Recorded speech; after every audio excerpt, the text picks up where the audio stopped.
This is kind of controversial, but I say like work for free until you can charge like a lot of money. So you can like skip those like low budget clients. You do a few free projects, get some awesome case studies, just skip to like multi-$1,000 deals because you have the testimonials, the case studies to support that you're awesome.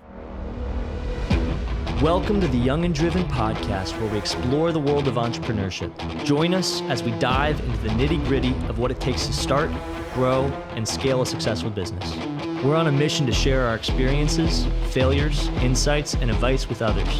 Whether you're just starting out in your entrepreneurial journey or you're looking to take your business to the next level, tune in and join the conversation about what it takes to succeed in the world of business. We going full throttle.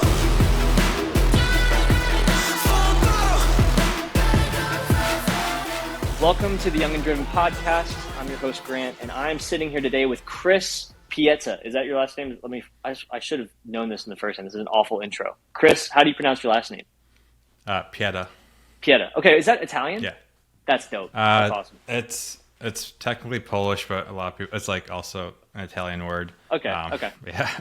I'm all about it. So Chris is an established creative with a creative business, and he teaches creatives about how you can build your business to actually make money, because essentially that's a huge thing that creatives struggle with, is that we really struggle to find ways. Like, we're great at art, we're great at photography, we're great at videography, we're great at editing, copywriting. There's a ton of things that we're really great at, but usually we're really bad at making money, which is the way that you keep doing the thing that you want to do. So I have Chris on to talk about this today.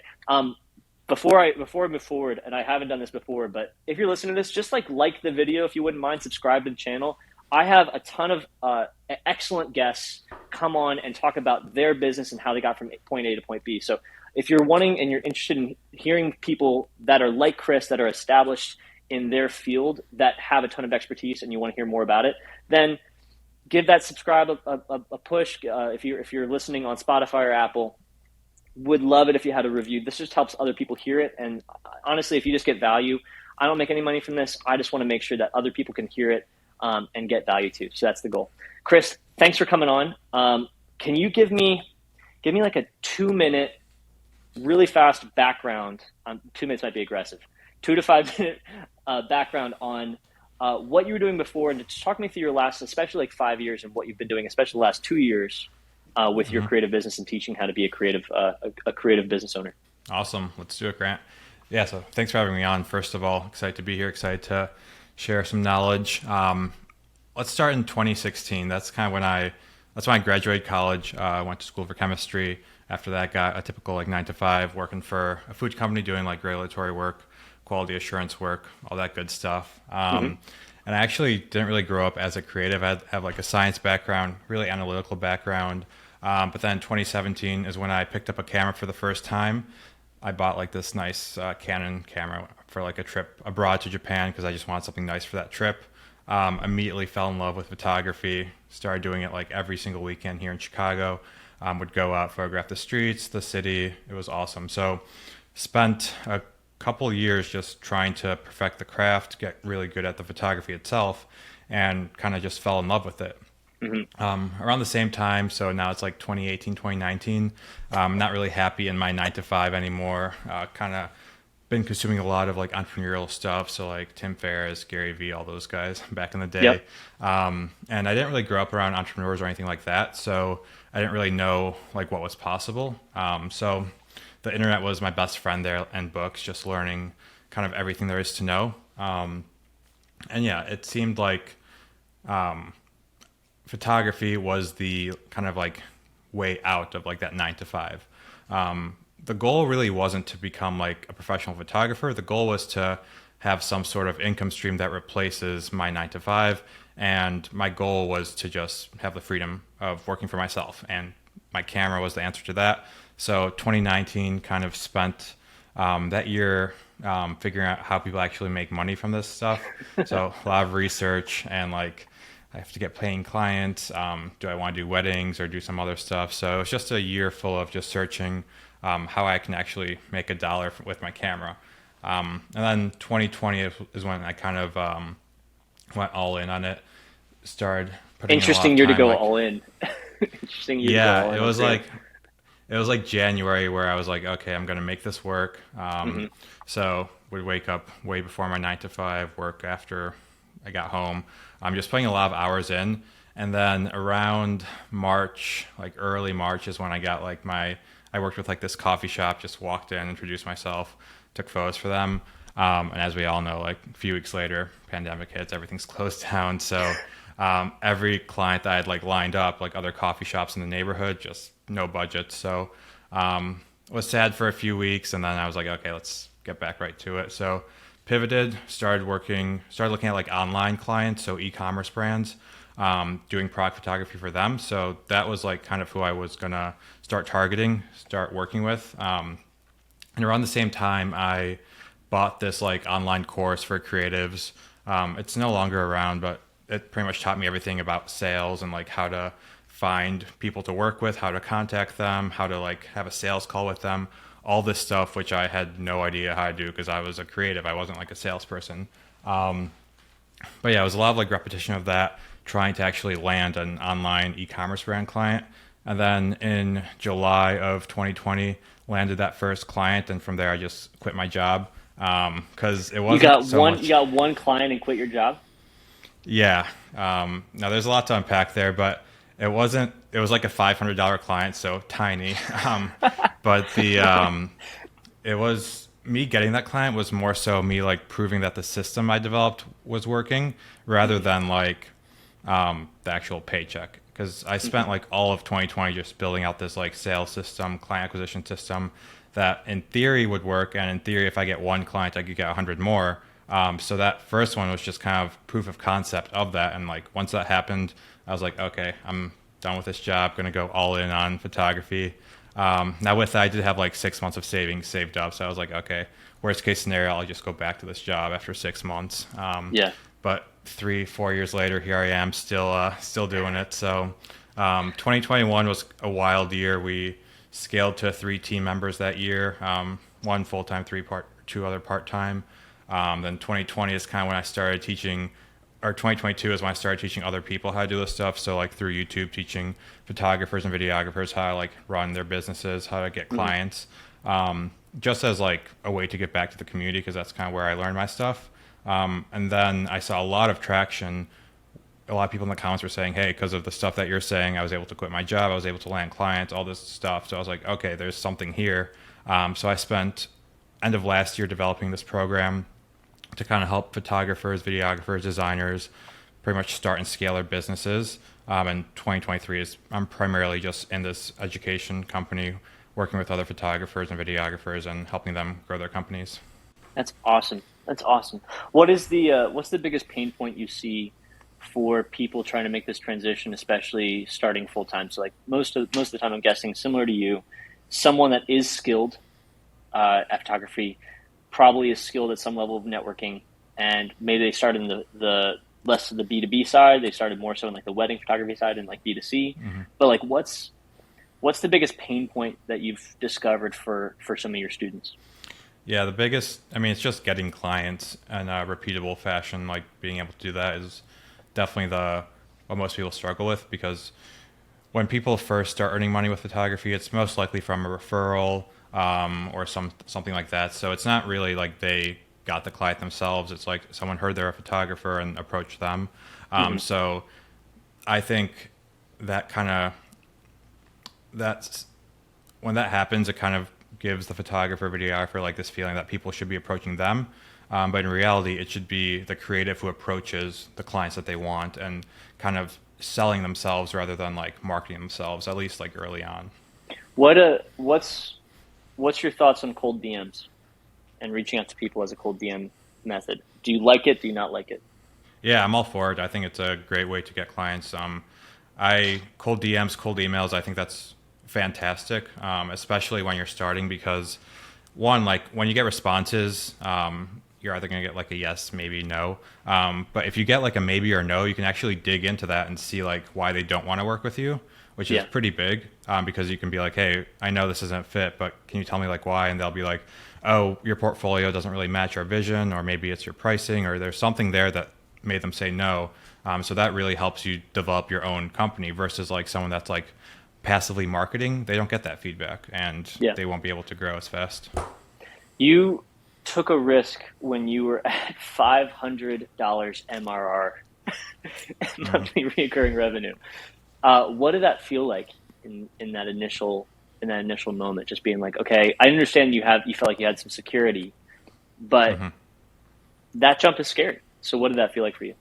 Yeah, it was a very scary jump. I mean, it was like months in the making, and like leading up to that, I was like listening to motivational videos on YouTube and stuff like that, and like Steve Jobs speeches and all that stuff. But what kind of happened was like three things. I landed that $500 client, which like proved my system worked. I had like 6 months of runway as well, so I had some time there.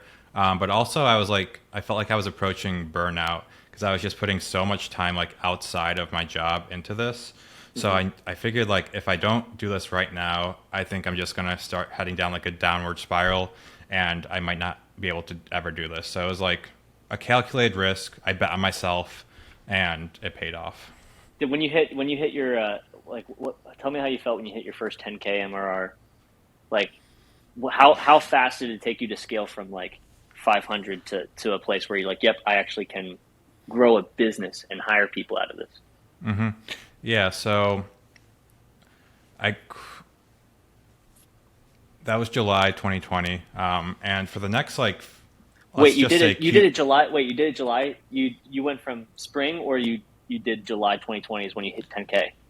July 2020 is when I quit my job and got that $500 client, and then let's just like Q4 of 2020 is like my first full quarter doing this stuff. So that quarter I hit 10 grand across 3 months, and then the next quarter was double that, so I think it was like 25,000, and then I was stuck around there for a few quarters, and then 2022 Q1 I hit a 50K quarter, and that was like massive. I was like, damn, like this is that's awesome. Really cool. At that point, were you burning out or no?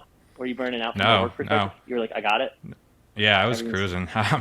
Because what happened after I did that, like I went like started really pursuing the YouTube stuff and like the social media, like teaching other people. So that was a little rough because my income went down because I was doing less client work and I was doing all this like free content and also paying my editor a lot of money for like all the videos. So I talked about like doing the calculated risk for my photography company in 2020. 2022 was like the same thing. I was also investing money into like this, putting out free content in hopes that eventually I can create like some sort of paid educational program, which is way more fulfilling to me than the actual photography work. So another calculated risk there, but I'm loving it right now. That's so cool. Yeah. So tell me, like, I guarantee you there's people that are following me and people that are going to listen to this that enjoy photography, and people that probably don't. Like, I would not say I'm a photographer, but I understand some shots. I've had cameras in my life. I like videography. I enjoy it.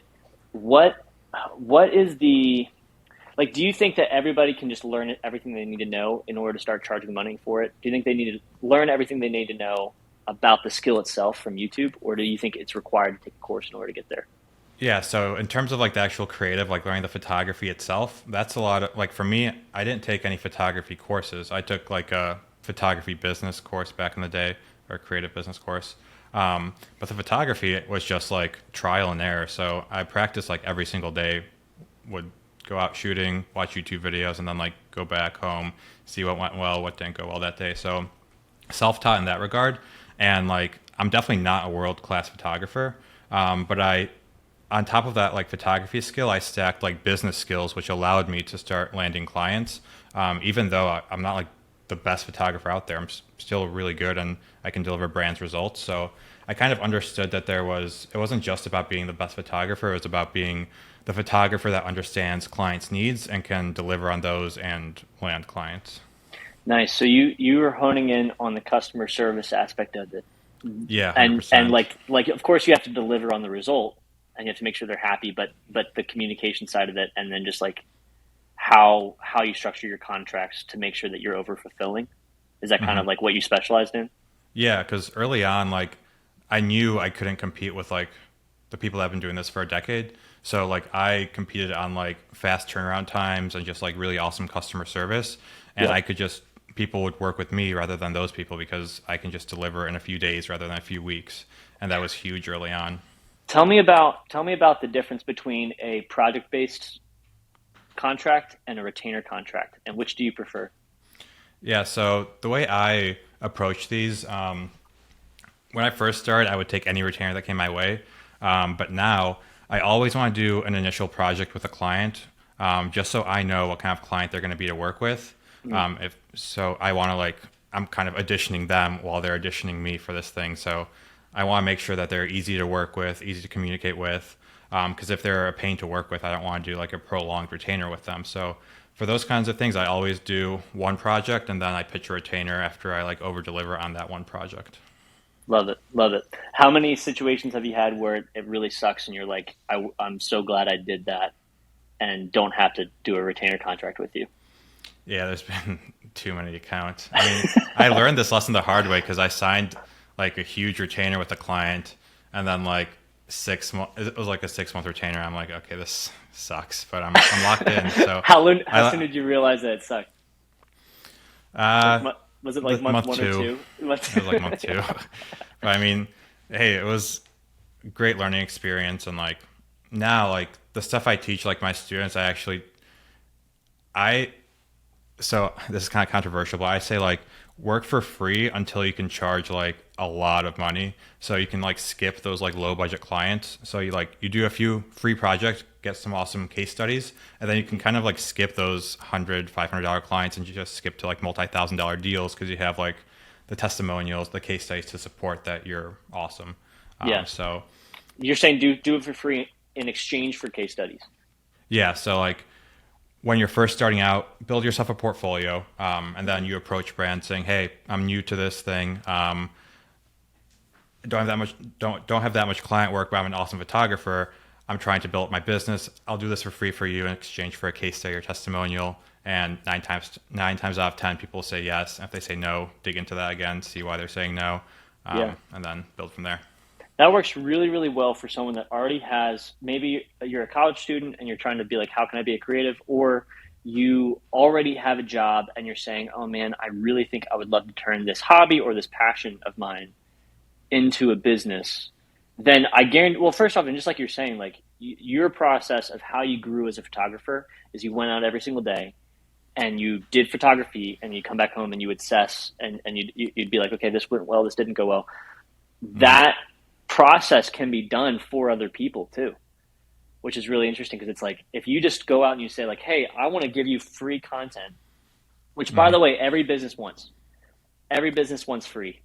I'm like, if anybody's listening to this and you do free photography and you're saying, Grant, I need someone to use as a case study, please reach out to me and give me free work because I would love to be a case study for you just because that's what I value. I value my time and I value my money. And if you can give me good results and not have to charge me, I would love to just like give you that testimonial.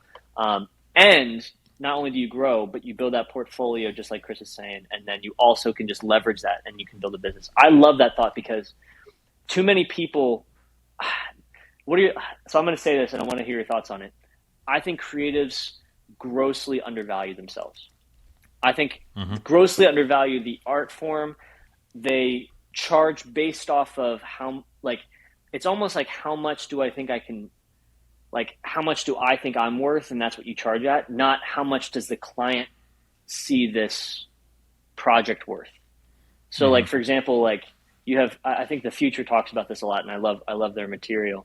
They talk about how like, like your rate might be $2,000, right? For a project, maybe $5,000, $10,000 even for a project. Let's just say $10,000 for a project, right? You consider yourself boutique, and you're $10,000 for a project. But if you're doing the project for a business that is doing 5 to 10 million, and you're guaranteed to potentially drive maybe $100,000 of revenue, maybe $200,000 of revenue, then the fact that like $10,000 is actually massively cheap. It's like inexpensive and it's not even worth it for them. And so it's because like you probably like, I think they call it the fool's rate rather than the full rate. It's like, it's your fool's rate because you just don't understand what the client values you at. So for you, Chris, like what was your perception at like when you started to charge higher numbers and you got past the bad $500 projects and you started to come to higher retainers? What was like your perspective shift that you had that you felt like you could justify charging higher amounts because of your skill set and because of what you brought to the table?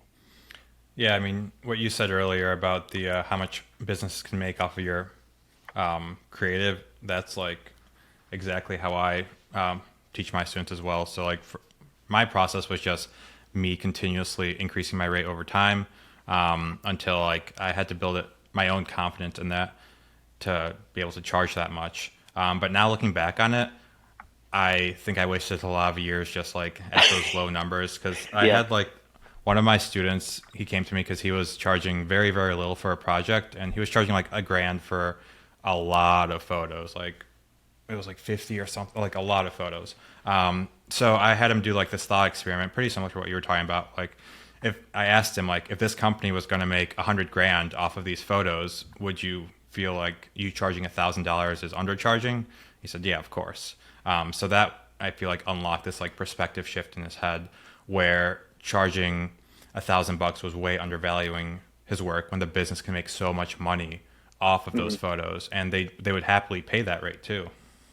When we were starting out with our media company, I was talking to my content director, and so he was like a video editor. He was working as a video editor. He had been working with one client in particular that we brought on. That was our first client, where she was a kind of like a higher ticket client. And so we were talking to each other, and we were like, okay, we're pitching to do, like, you currently do this one service, you get paid this much. Maybe we could loop in all these other services, and we could, start hiring out a team. And so we were talking, and we were like, let's charge $5,000.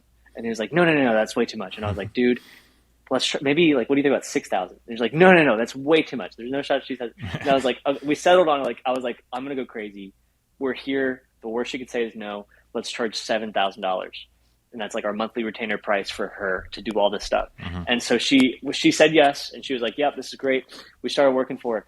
And like within 6 weeks, I was like, oh my gosh, the amount of work I'm doing, I severely undercharged. Like we're doing like, and like even just comparing to the landscape, like I just did not assess what the market was doing. I was like, we're actually doing like $20,000 of work in comparison to the market.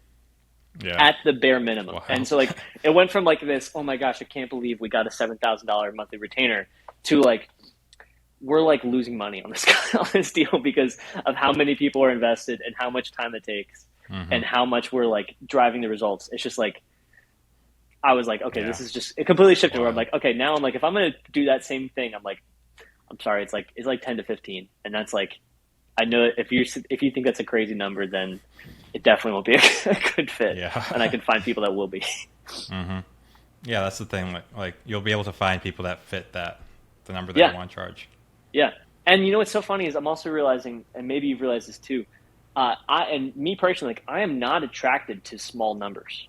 If someone says like, hey Grant, I want to do a service for you and it's gonna be $500 a month, my thought process is like, you're probably not gonna do a very good job. Yeah. And it's not an accurate assessment. It's just because like how we relate to price, where like if we look at something that's inexpensive, our thought process is that it's cheap. As a business owner, it's like, I don't want anything cheap. I want to pay a lot of money and get the best results and be the best in the space.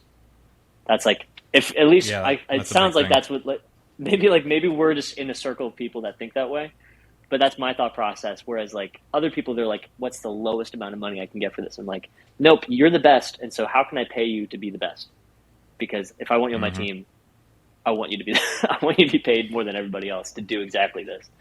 And that's like a big thing I see with clients all the time. Like if I charge, like there's this like meme going around or whatever, like the low budget clients are the ones that are going to try and like hold your hand through the project, micromanage you because they don't perceive you as like the professional, where when you charge like a lot of money, they're going to be like, okay, this person knows what they're doing, I'm just going to let them do their thing. It's like I love that. It's like, what is it, like the $500 versus the $50,000? It's like the $500 like, where's all this stuff? Do I have to pay this invoice now? And the 50,000 is like, invoice paid, thanks, bye. It's like, that's it. So what would you recommend for people that are wanting to get into B2B? How could you get started into that? So rather than focus Yeah. with individuals. Yeah, so that's the bulk of like all my photography work that I've done is with B2B. Um, it's a tougher market to get into, but you have to learn the sales process, I think, for that kind of stuff. For I teach like a cold email method for that kind of thing, but you have to get in contact with like the people at the businesses that are making the decision. So like for product photographers, it's all B2B because we're working with companies that sell products.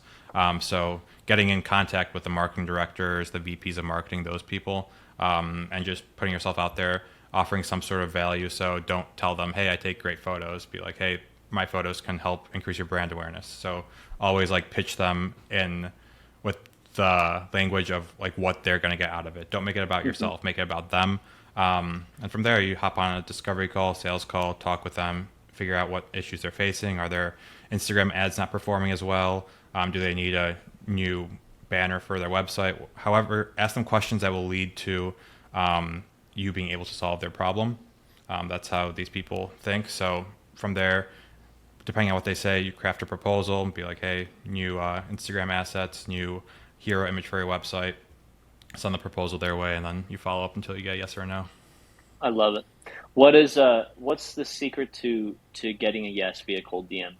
What's the secret to you? Like, have you found that in the discovery call?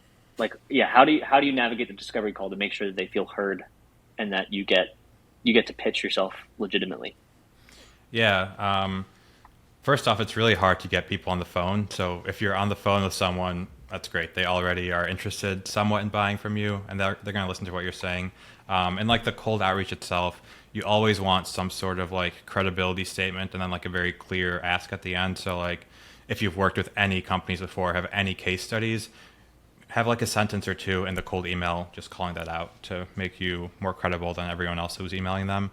And then you never want to be like, hey, are you interested in working with me? Like no one's going to respond to that. Always have like a clear ask, like, are there any projects in Q4 that you think would be a good fit? Or do you have 10 minutes on Tuesday for a quick discovery call to run through some ideas?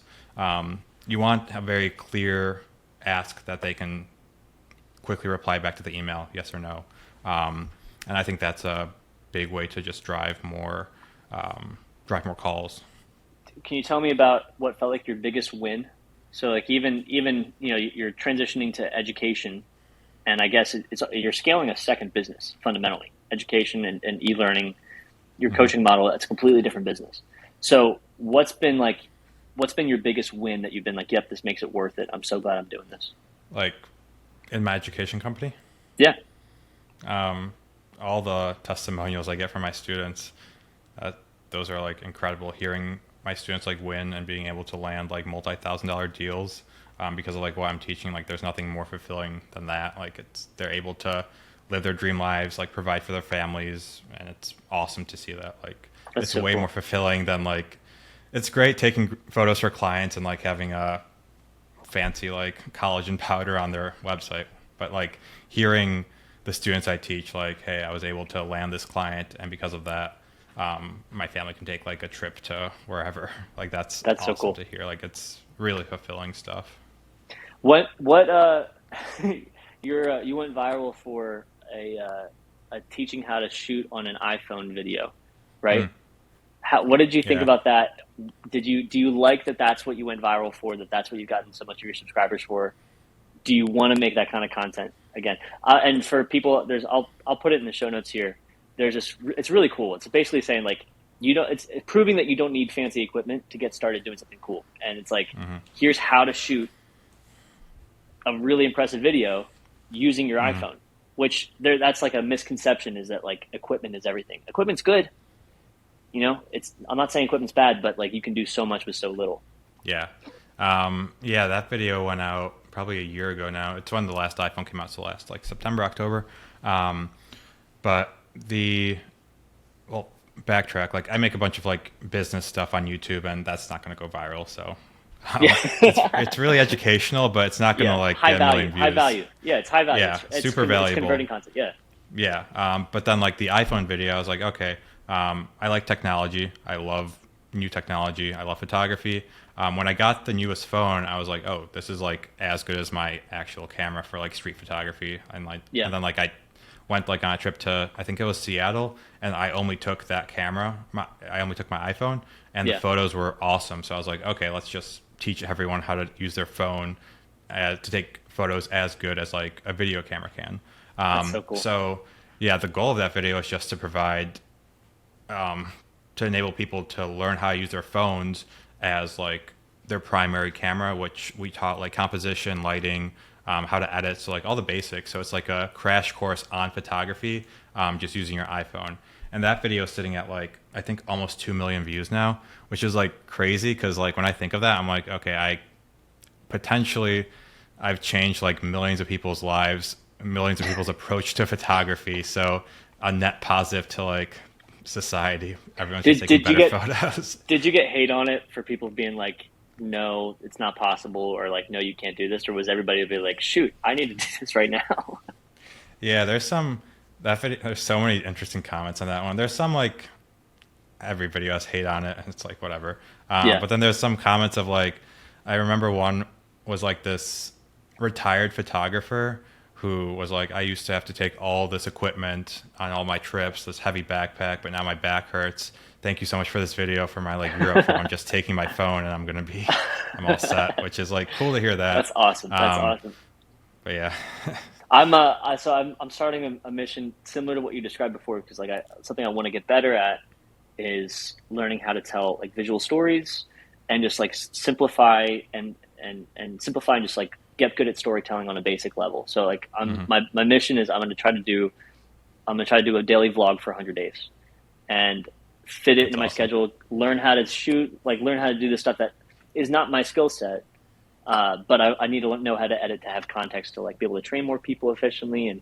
And so I'm excited because like I'm planning on just using my iPhone. I'll probably get a camera and I'll be shooting with my camera. I'll probably be shooting a lot of our like masterclass content with my camera, but I almost like to that same extent just want to use my iPhone for that, because I want to show that that's all you really need to do. And it's just about how you can frame it. And I almost want to like learn with nothing, because even though it might not differentiate, I think I'll just get a lot better at shooting in general and at videography in general just by doing that. What's your current tech stack, and what do you think about people charging based off of their tech stack? Well, first off, I'm excited to see your day 1 versus day 100 video. Yeah, huge difference there. Dude, better be a difference. Yeah, hopefully it's gonna suck, but it's gonna be like I'm gonna get better. There's no shot if I do 100 videos that I'm not going to get a tiny bit better. That's my mission. Yeah. Tech stack, I've got like all the like latest Sony gear. So just the best like Sony photo camera, and then like Sony video camera for that stuff. I'm shooting on the FX30 for all my video stuff. Cool. And it's great. And yeah, gear is important to take great photos, but I don't think you should ever charge off of how much you spent on gear. Because a lot of photographers make this excuse like, my camera costs $2,000. My lenses are another $2,000. I pay all these subscriptions every month, so I deserve to charge this much. When in reality, like that, you're a business, so you took on those expenses voluntarily, like any business does. Like a coffee shop buys a $20,000 espresso machine to make great coffee, but they're not like telling you they have this expensive machine to justify their $7 lattes. Same thing applies to like photographers. I think if you justify your rates like that, you come off as an amateur to clients, and clients don't really want to work with you. You focus on like the results you deliver and how good your photos are for whatever problems you're solving for the client. So you're not saying like, I have this $5,000 setup. You're saying my photos will help drive conversions for your Facebook ads. Yeah. How often have you taken on services that you've never done before and then been like, I'll figure out how to do this? Pretty often. Whenever my philosophy is like, whenever a client asks me to do something I've never done, I'll just say yes to it and figure it out. Unless it's like something I don't think I can do. But chances are either I can do it or someone on my team can do it. And if worst case scenario, I refund the client and then just do a free project afterwards to make up for it. It'll be fine. Yeah. But best case scenario, I learn a new skill. I get a higher paycheck for this service, and it's a new service offering we can start doing in the future. So I think there's You use them without telling them as like a guinea pig. It's like, yeah. that's awesome. It's like yeah, it's like, can you do these photos like lifestyle images at this like thing? I was like, yeah, 100%. Yeah. So What has anybody asked you to do like actual commercial shoots, like not photography shoots, but commercial, like video like shoots? video, we've done yeah, we've done some video in the past. I used to offer it with like most of my packages, but now I like did that for about a year and then stopped doing that because it was too many moving parts in that for me, because my photography business was very productized. So there was like a set number of packages that clients could get, and I was very efficient at delivering them to them, so I could shoot them. My team could edit them and all that really quickly. So the videos were higher ticket, but there was a lot more customization, which for my business model, I didn't really like that. Not to say that that's a bad business model, because a lot of my students that I work with, they have video businesses and all of their projects are customized and they're killing it. So it's just, what kind of business do you want to run? That's the question that you ask Do you yourself. find that people then end up hiring you for your aesthetic, like your style? Yeah, that's a tougher question, because I do think some companies like that, and like they feel like if my portfolio is all one style, when someone sees me, they're going to think that's all I can deliver. When in reality, I can do pretty much like any style that any client needs. Yeah. So that's a tough one, because your portfolio is what you present to clients, and often clients just will assume that's all you do, which is fair. Yeah. Yeah. Interesting. How here's an interesting question that I'm curious of your thoughts on. I just want to get a lot of value here. What is the most exciting style of photography that people should be selling in this next year? So someone is wanting to do what you do, or wanting to do what you've done. And there's a lot of elements like we talked about. There's so many different styles of shoots. There's so many things to specialize in.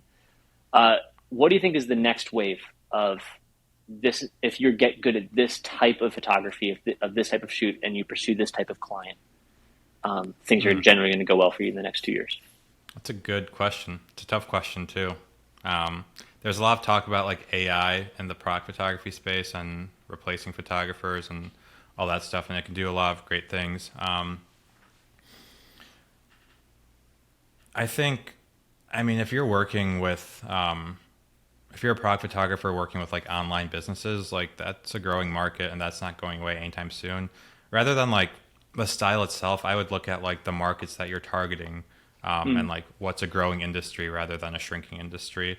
Because you can try and like pick the best genre of photography and try and get lucky and like spend a lot of time just thinking of what to do.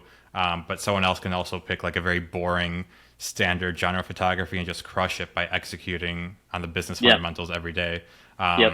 So it's more so about like picking one type of photography. It doesn't really matter what it is. And then like learning the business side, how to like get consistent clients and becoming like that type of photographer. So like for me, like I was doing like action product photography. So like pouring coffee beans on like a coffee can or like splashing stuff with water. So that was like kind of what I like went into and built my portfolio around. And that's what I marketed, and it worked really well for me. And I could have done any other style and it would have worked just as well. What's the weirdest product that you've shot for? You don't have to say the brand name. It's this, it was this seafood. I forgot what it's called, but it was essentially like a tentacle. I think it was called like sea cucumbers. They were like it looks like a tentacle with like things coming off of it. Wild product. They was sent it to afraid you? to even eat it. They sent it, you had to eat it? They sent No, it to you I and you had didn't to eat it. They sent Okay. it like frozen to me, and like I had no idea how to make this look pretty. I pulled it off, I think, decently well. A wild product. It was just like a sea cucumber. That's what they're called. Yeah. Okay. It looked like an octopus tentacle. That's so funny. Wild. Oh man. Okay. So tell me this. I think I'm seeing a lot of e-learning and e-learning educators pop up. And I think it's going to get to a point where it's not going to be oversaturated, but you're going to see a lot of people aiming to create this productized service, which is just coaching model, whether it's group coaching, whether it's a ton of SOPs, and odds are with something like your course, you sell a lot of, you hand out a lot of probably SOPs and documentation, including like retainer documentation and ways to add value so that people can say, okay, I can just input my name and customize these different things for myself. As this space increases and as people in the photography space start doing this more and more, what's your differentiator of how your coaching model is actually best suited for somebody that's looking to get into this? Yeah, great question. There is a lot of like competition in this space and people popping up like every single day. I haven't seen anyone teaching exactly what I'm teaching. A lot of the photography and videography courses I've looked at focus a lot on building up your brand and marketing, which is really important and it's something that you should be doing, but that doesn't give you any like immediate wins. Like I teach sales, like how to send like cold emails and like actually do sales calls, which I don't see many other people doing. And sales are great because it gives you immediate wins and immediate revenue and gives you motivation to keep on going. Where if you're like learning marketing and branding, that's great, but it's going to take you 1 to 2 years to build up your brand and actually start making money from it. So that's one thing.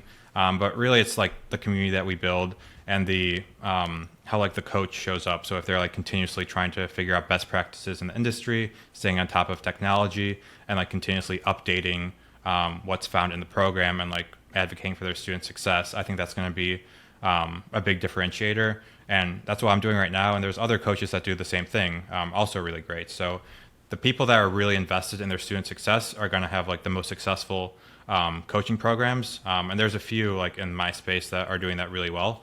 And then there's a bunch that just see this as like okay, I'm decent at photography, I can just make a quick buck doing this course. And those courses aren't going to do so well because, I mean, people aren't going to get as good results. You'll see that in like the testimonials or lack of testimonials. But for anyone like looking to go into the online education space as like a student, always look at like testimonials and any reviews from past students. And I think that's a great way to see if it's a good fit for you. Yeah, I love that. I love that. What are you scared of AI as a creative? Not for the next like couple decades. Okay. I don't know. Like right now it's a tool. So I'm using it a lot inside of my business for creating content. So it's great to be able to use it as like or a thing to bounce ideas back and forth. So if I'm like writing a YouTube script, I'll write that all myself. And then I'll like use AI to like repurpose it for short form video, or if I'm doing like a Twitter thread or something like that, I'll just use it to like kind of switch it up a bit. In terms of like creating photos and stuff like that, AI is going to be big in like the photography space, but it's not going to replace photographers yet. If you're a photographer who's working for a company and not your own business, you're going to get replaced pretty soon because when the company is like looking where to slash costs, they can see AI can do something almost as good as you, so they're going to fire you. Whereas if you're building your own photography business, you can then use AI to help you. So like if normally a shoot takes you 10 hours, now the shoot may take you 3 hours, and maybe you're going to have to charge less because AI is so prevalent. But still, you can use it to your own advantage to be able to deliver results faster, and you'll be more protected as like an individual rather than like working for a company. So I think AI it's going to be very disruptive in like a decade or two, and just like everyone's going to have a job. But like right now, everyone should be using it to their advantage, and if you're not, you're going to get left behind. So I think creatives need to embrace it. I love that. Yeah, because it's like people are making money that aren't creative just because they're able to utilize AI, which is creative in a sense. So it's like, in my mind, I think if you're someone who's creative that can leverage it to your advantage and still keep your tone and still keep your artistry a part of it, it should just enhance whatever exists, not replace you. I'm all about that. I think it's a good take. Yeah, and like as a client, like a service-based business, clients also hire you to do something that they don't really feel like doing a lot of the time, or they think you're the professional. So if they can hire you you can become like an AI agency that just generates the images purely through AI, and a client will still prefer that because they're not the experts there. It still takes some creativity to do that with AI. So they're going to still hire you to like give them the results they want. They want the results. They don't really care about the process a lot of the time. Yeah, and that's such an interesting perspective, especially because I don't think creatives understand that, and that's something I've noticed, especially with working a lot of creatives, is that, and you've hounded on it quite a bit in this podcast, where it's just like, stop talking about yourself and start talking about the value that you're bringing to people and the value you're going to bring to their business. That's because business owners don't know how to be creative in general. Like, that's a sweeping statement. And a lot of times you're creative in a different sense, but most of the time you're more analytical, or you're more leadership focused, or you're more visionary. But those things are a different type of creative versus like the tactical, I am really good at this specific craft. Whereas on the opposite side of the spectrum, you have creatives that are so good at something specific. They're very tactical, and they might have great interpersonal skills, but they're so bad at the visionary of saying, how can I scale this? How can I do something that doesn't require all of my energy and all of my time and be based on, like, solely based on me? Because you're still an employee in that sense. You're just an employee of your own company. So what do you think for the people that are not entry level, that have been doing this for a bit, maybe they're doing 10, 20, 25 in recurring revenue, what do you think are the levers for them to pull for them to get to that point where they're wanting to be at 100K a month? Yeah.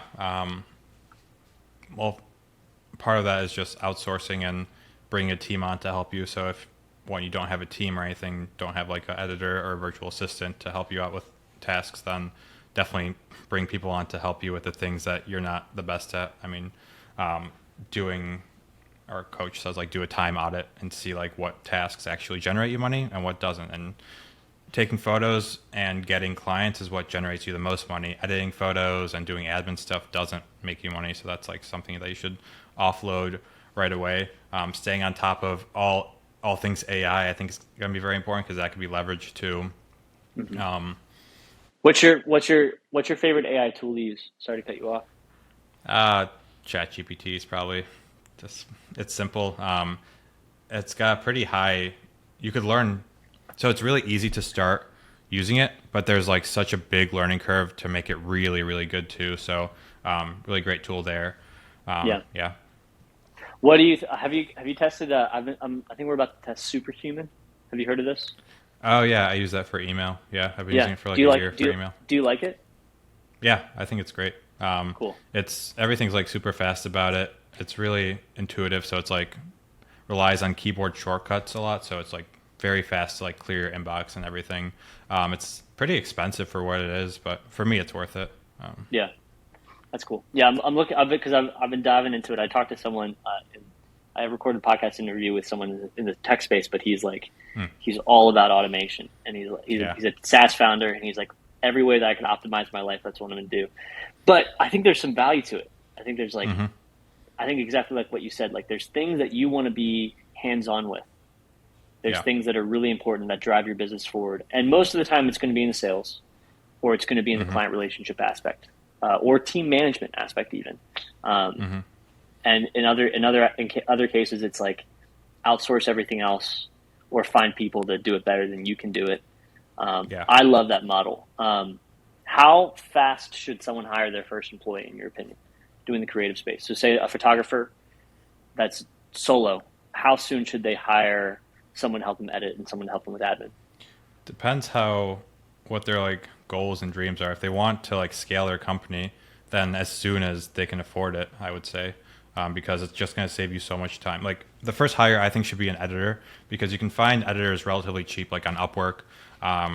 They're like abroad, and that's just going to unlock a lot more time for you as a business owner that can go into more tasks. So like, if you're working on a project basis, like you charge $1,000 for a project, your editor is going to take $50 of that. You pocket like $950.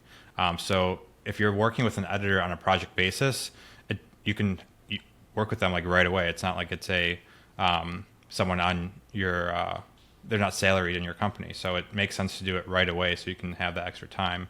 And for the most part, these early hires are going to be on a project basis. So as soon as you can afford it, you hire them, and then you use your extra time to grow the business. When a lot of creatives like have trouble giving up creative control, especially editing. So there's a big like mindset blocker of like, no one else can edit like me. A lot of people can. So it's I love that. Give up the responsibility. I love that. Sweet. Okay. Well, let's wrap this up. I really appreciate your time, Chris. I think this is super valuable. I want to plug you. So where can people find you on socials? Yeah, I'm everywhere. Chris Pieta on Instagram and YouTube are probably going to be the most valuable places. I have a podcast. If you look at my name, you'll find me on any platform you want. If you're looking to grow, definitely subscribe to either my YouTube channel, Instagram page, email newsletter. I'm sure there's going to be links in the show notes. And if someone wants to work with like me on a paid basis, we have an online program that'll help you move faster. But we also have free resources for everyone else too. So that's all I got. Dude, seriously, and I'm not kidding people. Check out the YouTube content. I've skimmed through a few of the videos. Found valuable for me, like super valuable, just to be like, okay, how can I scale this? Very tactical. Like you hear it in how you talk, Chris. It's like you're very analytical. And so like I hear that, and I hear how you structure things, you script things, you're very like detailed, which is an amazing thing in both someone that you want to hire to be a creative for you and someone that you want in a coach. You want someone that has everything laid out, and that's how you structure your free content. And that's how you structure everything down from your Twitter threads to your X thread, sorry. And then your Instagram posts. Everything is kind of laid out, very practical, very pragmatic. So if there's something you're interested in doing and you're thinking about, I would love to be a photographer. I would love to be a creative business owner, because I think it's broader than just photography. I think it spans to both copywriting, it spans to videography, it spans to short form, long form. It doesn't matter. I think the way that you structure your content to help creatives scale and grow their business and think from a business perspective of what's actually going to drive revenue, super valuable. So at the very least, check him out and subscribe to his channel, because I think it's going to be super helpful to just help you gain vision for how to do this. And then obviously I recommend Chris, if you're looking to get started and you want to rocket ship yourself to get there faster and skip a lot of those failures that we were mentioning, where you get the $500 client and they really suck. So Chris, thanks for coming on. Really appreciate you. And we'll have to do this again. I think there'll be enough that changes in the next year that there'll be more value for you to give. So appreciate your time. Yeah, this was a great episode. Thanks so much for having me, Grant. Yeah, for sure.